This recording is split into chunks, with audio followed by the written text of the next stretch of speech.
Sometimes the desert sends a reminder that a man cannot outrun his past. The morning sun had barely climbed above the red mesas when Daniel Carter stepped out onto the porch of his lonely ranch. The air was cool, the kind of quiet desert morning where the wind moved slowly across miles of dry grass, and the world felt empty enough for a man to believe he had finally been forgotten. Daniel liked those mornings. For nearly 20 years he had lived out here, 50 miles from the nearest town, where the only sounds were horses shifting in the corral and the soft creak of wood under the weight of the wind. He poured coffee into a dented tin cup and leaned against the porch railing, watching the pale light stretch across the Arizona desert. Nothing moved. No wagons on the distant trail. No riders on the horizon. Just silence. The kind of silence Daniel Carter had come to depend on. Then his horse made a sound. It was not loud. Just a low, uneasy breath from the corral behind the house. Daniel turned his head slightly. Horses were good judges of trouble. They noticed things long before a man did. He set the cup down and stepped off the porch into the dust. The ranch fence stood about 20 yards away, a long line of rough wooden posts running along the edge of his land. Daniel walked toward it slowly, boots pressing into the dry earth. At first he thought the shape hanging against the fence was a torn blanket caught by the wind. Then the shape moved. Daniel stopped. A woman was leaning against the fence, barely able to stand. Her dark hair fell across her face, and one hand gripped the top rail like it was the only thing keeping her upright. The moment she lifted her head, Daniel knew she was Apache. Her eyes were sharp even though the rest of her looked exhausted from travel. She had dust across her clothes and the kind of weariness that came from riding hard across the desert for days.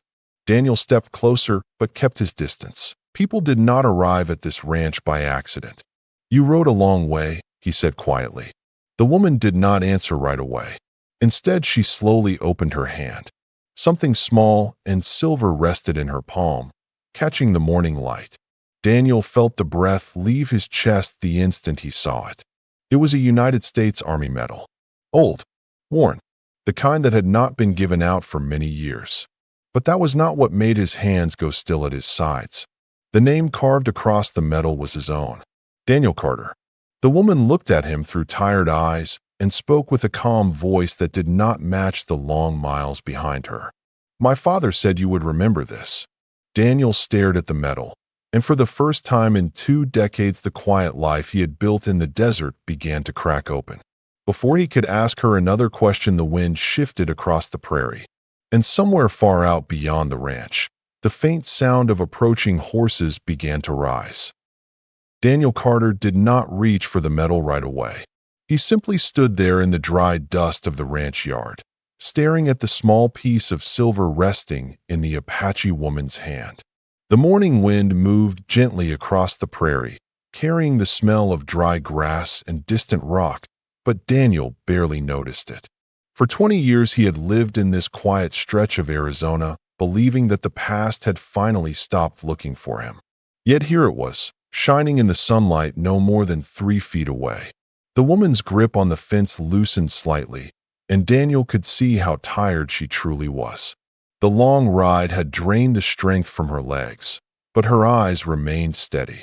She was watching him carefully, measuring his reaction the way someone does when the answer matters more than anything else. Daniel finally stepped forward and took the medal from her hand. The medal felt heavier than he remembered. The engraving had been scratched by years of travel, but the name was still clear enough to read. His own name staring back at him from a life he had buried. Daniel Carter. He turned the medal slowly between his fingers, and memories he had locked away began to stir like dust rising after a long drought. The woman studied his face and gave a small nod, as if she had just confirmed something important. "You remember," she said quietly. Daniel did not answer right away. Instead, he glanced toward the wide desert stretching beyond the ranch fence.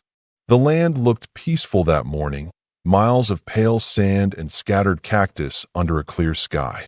But the desert had a way of hiding trouble until it was already close. Daniel looked back at her. "Your father," he said slowly. "Who is he?" The woman shifted her weight against the fence and took a slow breath before speaking. Dakota. The name settled over the ranch like a distant echo from another lifetime. Daniel felt the air leave his chest. Dakota was not a name a man forgot. Years ago, before this lonely ranch and the long silence that followed, Daniel had ridden through the mountains with a patrol that knew very little about the land they had entered. The desert can be merciless to men who do not understand it. Water disappears. Trails vanish. And sometimes the only difference between life and death is the stranger who decides to guide you out. Dakota had been that man. Daniel lowered his eyes back to the metal resting in his palm. "I thought he would never send this back," he said quietly. The Apache woman watched him closely. "He did not send it back," she answered. "He sent me." The wind shifted again across the prairie, brushing against the wooden fence rails. For a moment, the ranch fell silent except for the restless sound of horses moving in the corral. Then Daniel heard something else. A faint rhythm carried by the wind from far out across the desert. Horses. More than one. Daniel lifted his head and looked toward the horizon, where a thin cloud of dust had begun to rise against the pale sky. When he spoke again, his voice had changed. "How long have they been following you?" The woman turned her eyes toward the distant dust as well. "Long enough," she said softly. And the quiet morning that had begun like every other day on the lonely ranch suddenly felt very different. Daniel Carter kept his eyes on the thin cloud of dust rising along the far edge of the desert. Out here a man learned to read distance the way sailors read the sea. That dust was still miles away, but the rhythm carried on the wind told him enough. Several horses, riding steady, not rushing, but not wandering either. Whoever they were following a trail, and that trail ended right here at his fence. Daniel closed his hand slowly around the metal. The metal felt warm now from the sun and from the memory it carried. He slipped it into his shirt pocket and looked back at the Apache woman. Up close he could see the long ride written across her face. Dust lined the edges of her clothing, and the wind had dried the sweat along her brow. Yet her eyes remained clear and focused.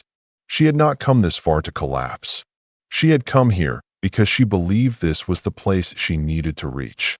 Daniel nodded toward the house.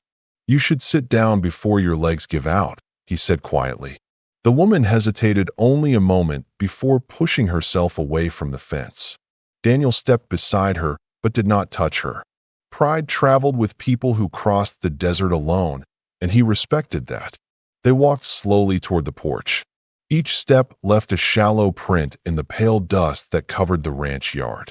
The woman lowered herself onto the wooden step and let out a slow breath as the weight of the journey finally settled.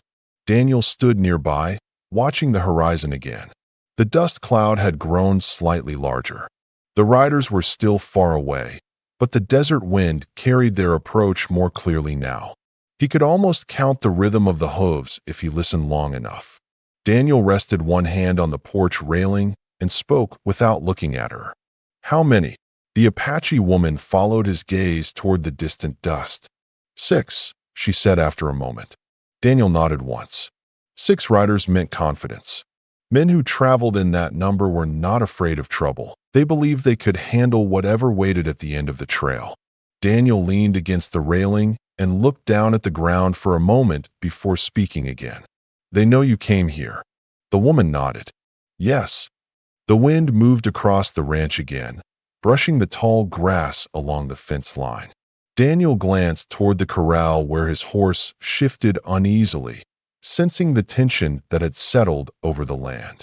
For years the ranch had been a quiet corner of the frontier where nothing much ever changed. But the desert had a long memory. So did the people who lived across it. Daniel reached into his pocket and took the metal out again, turning it slowly between his fingers. "Your father," he said quietly. "Why now?" The woman looked at the metal with calm understanding. "Because he believes you will keep your word."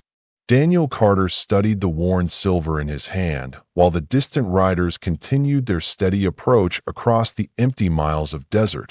And for the first time in 20 years he understood that the life he had built out here was about to be tested. The dust cloud on the horizon continued to grow as the morning sun climbed higher above the desert.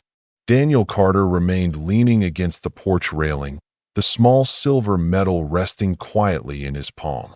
For 20 years he had believed that this piece of metal had vanished somewhere beyond the mountains, carried away by time and distance along with the rest of the life he used to live. Now it had returned to him in the hand of a stranger who knew exactly where to find him. The Apache woman sat on the wooden step beside the porch, her breathing steadier now that the long ride had ended. She followed Daniel's gaze toward the distant riders moving slowly across the prairie. The desert wind carried the faint rhythm of hooves more clearly now, a steady sound that rose and fell like a distant drum. Daniel studied the movement carefully. The riders had not changed direction. They were coming straight toward the ranch. That meant they knew exactly where the trail ended. Daniel slipped the medal back into his pocket and turned toward the open land stretching behind the house. The ranch stood alone in a wide circle of dry grass and scattered cactus. The nearest town was more than 40 miles away, and the nearest neighbor lived somewhere beyond the western hills. Out here a man handled his own troubles. Daniel looked back at the woman sitting beside the porch. "What did you tell them?" he asked calmly. The woman lifted her eyes toward him. "Nothing," she said. "They followed the trail." Daniel nodded slowly. Tracks across dry desert ground were easy to read if you knew what to look for. One horse moving fast across open land left a path any experienced rider could follow. He rested his hand against the wooden porch post and listened again to the approaching rhythm. 6 riders meant confidence, but it also meant they believed no one would stand in their way. The Apache woman pushed herself to her feet carefully and stepped onto the porch beside him. Even after days of travel, she held herself with quiet strength. She glanced once toward the distant riders and then toward Daniel. "My father said you would understand this moment," she said softly. Daniel looked down at her, the lines on his weathered face deepening slightly. "Your father gives me a lot of credit," he replied. The woman shook her head gently. "No," she said. "He gives you a choice." The wind moved across the ranch again, stirring the dry grass around the fence line. Daniel Carter looked once more at the distant riders riding steadily toward his land, and he realized that the quiet life he had built in the desert had finally reached the moment it had been waiting for. Somewhere out there beyond the rising dust were men who believed they could simply take what they came for. But standing on that lonely porch with the weight of an old promise in his pocket, Daniel Carter began to wonder if the desert had brought them here for a very different reason. The riders reached the outer edge of Daniel Carter's land just as the sun began to burn away the last cool breath of morning. The dust that had followed them across the desert settled slowly behind their horses as they brought the animals to a steady stop near the ranch fence. Daniel stood on the porch watching them without moving. 6 men, just as the Apache woman had said.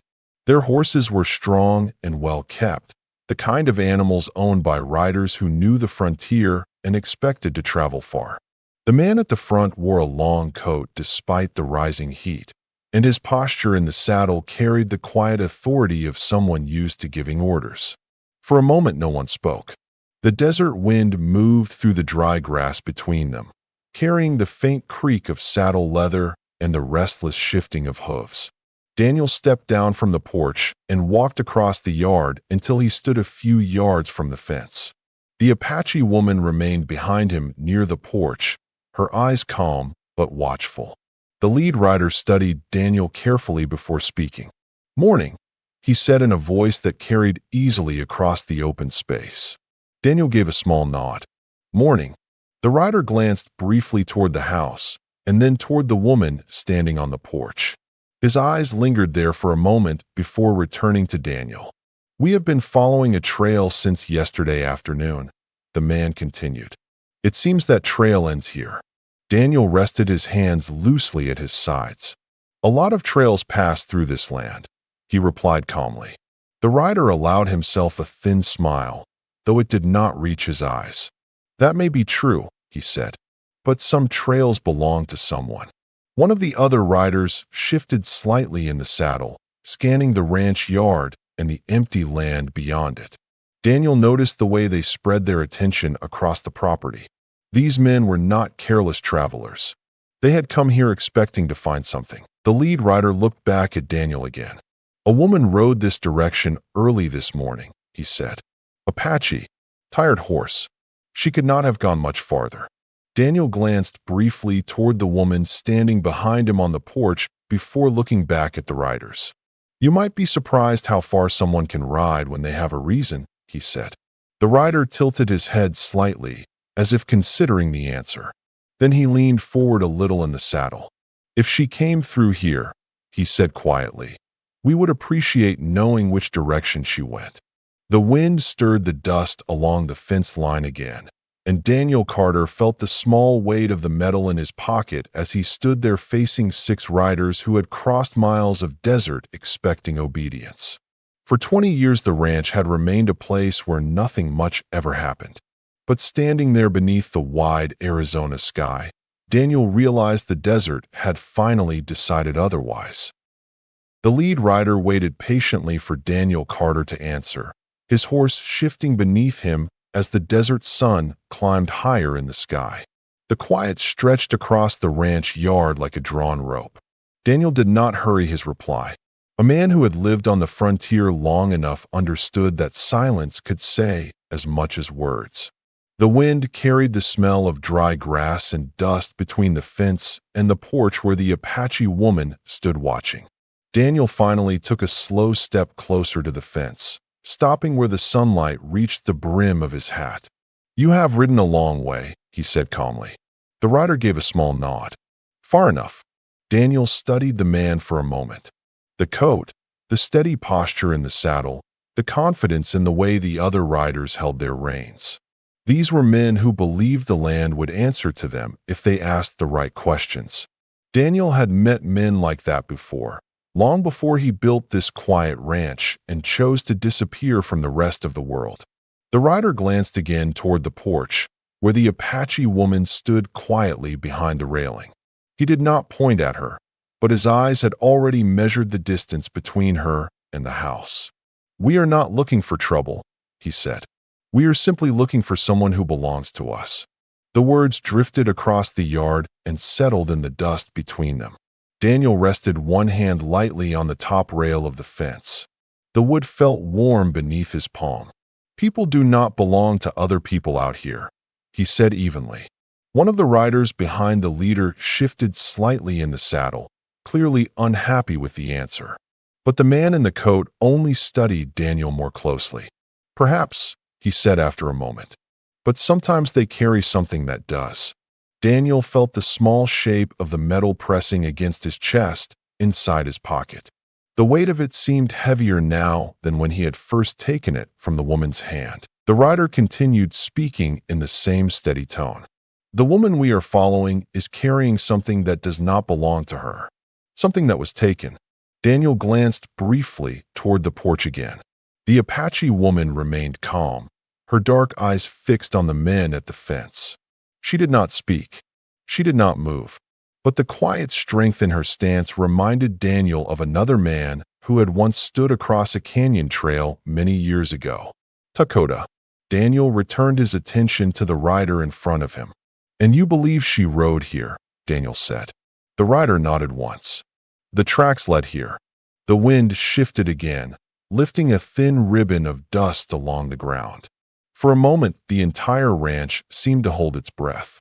Daniel Carter slowly removed his hand from the fence and stood straight beneath the open sky. The desert stretched wide behind the riders, empty except for the fading trail they had followed to reach this place. Daniel looked at each of them in turn before speaking again. "Then it sounds like you have reached the end of your trail," he said quietly. The rider's expression remained calm, but the air between them had changed. Out on the frontier, a man could feel the moment when a simple question stopped being simple. And standing there beside his lonely fence, Daniel Carter knew that moment had arrived. The silence after Daniel Carter spoke settled over the ranch like dust after a long ride. The lead rider did not answer immediately. Instead, he studied Daniel more carefully now, as if the quiet cowboy standing beside the fence had just become more interesting than he expected. The other men shifted slightly in their saddles, their horses turning restless beneath the rising heat of the day. The Apache woman remained on the porch behind Daniel, her posture calm but alert, watching every movement near the fence. The rider in the coat finally leaned forward a little, resting one arm casually across the saddle horn. "You sound certain," he said slowly. Daniel Carter did not move. "I usually am." The wind brushed across the ranch yard again, stirring the loose dirt around their boots and hooves. The rider glanced once more toward the porch. His eyes paused on the woman for only a moment, but it was enough. Daniel noticed. Out on the frontier, men often spoke with their eyes long before their mouths followed. "That woman behind you," the rider said calmly. "She is carrying something that does not belong to her people." Daniel's face remained still beneath the shadow of his hat. "That's so." The rider nodded. "Something valuable." One of the riders behind him spoke quietly to another, their voices low enough that the words disappeared into the wind. The lead rider raised a hand slightly, and the small movement was enough to quiet them again. Daniel looked out across the open land beyond the riders. The desert stretched for miles in every direction, empty except for the trail the 6 men had carved across it. For 20 years he had lived in this silence, believing it would remain untouched. But the desert always had a way of reminding a man that quiet places could still hold old debts.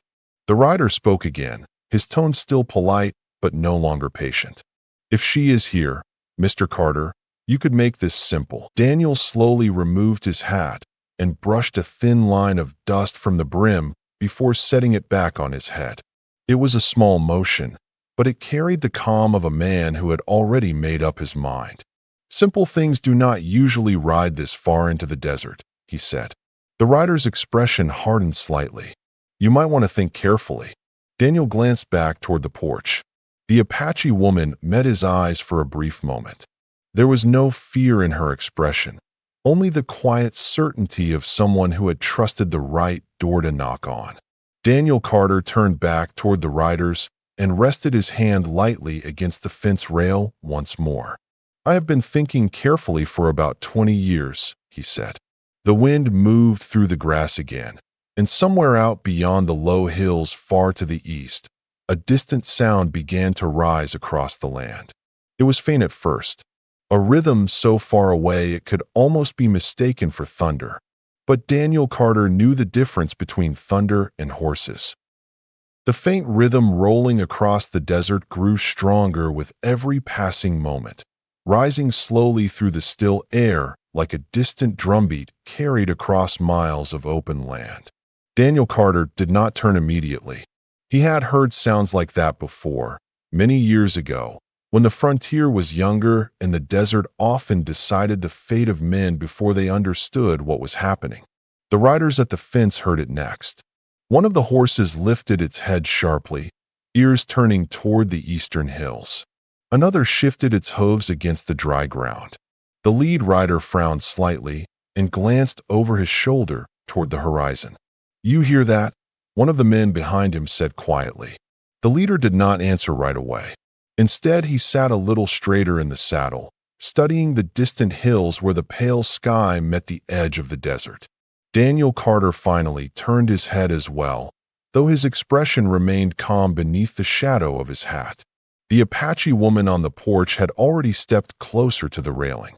Her eyes followed the same distant line where the land began to tremble with movement too far away to see clearly. The sound grew steadier. Not 6 horses, not 10, many more.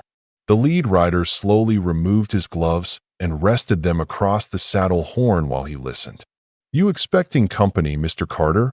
he asked, his voice quieter now. Daniel looked across the prairie and let the wind brush against his coat before answering. "No," he said calmly, "but the desert sometimes brings people together." The riders exchanged uncertain glances. The man behind the leader turned his horse slightly so he could look east across the wide stretch of land. The dust was visible now, a long pale ribbon rising along the distant ridge.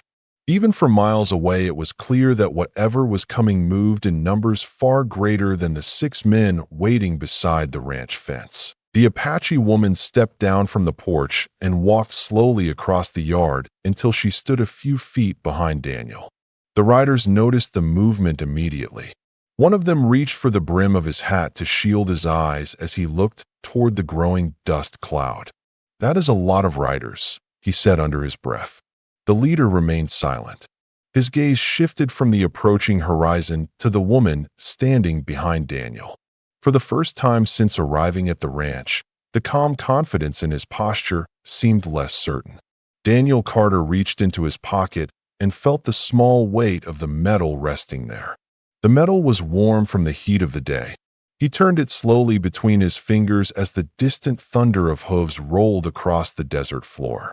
After a moment, the Apache woman spoke softly beside him. "My father said you would remember," she said. Daniel Carter watched the horizon where the dust cloud continued to grow larger against the bright sky. And standing there beneath the wide Arizona sun, he realized the desert had finally decided to collect a promise that had waited 20 long years. The dust cloud rising along the eastern ridge finally broke into shapes as the riders came over the hill, their horses moving in a long, quiet line beneath the wide Arizona sky. Daniel Carter stood still beside the fence while the sound of many hooves rolled across the land like distant thunder that had finally reached the valley.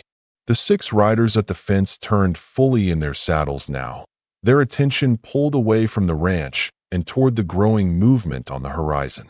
What had once been a faint rumor carried by the wind had become something clear enough for every man to see. Dozens of riders moved together across the ridge, spreading out along the high ground in a steady wave of motion that filled the empty sky behind them. The lead rider at the fence watched in silence, his calm expression tightening for the first time since arriving at the ranch.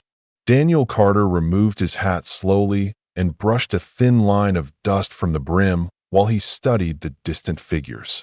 The Apache woman stood beside him, her posture quiet but certain, as if the moment unfolding across the desert had been expected all along. The riders continued descending from the ridge until the full shape of their approach became clear. Horses moved in disciplined rows, their riders guiding them across the land with the easy confidence of people who understood every mile of the desert beneath them. The lead rider at the fence finally spoke again, though his voice carried less certainty than before. "That is quite a welcome party," he said.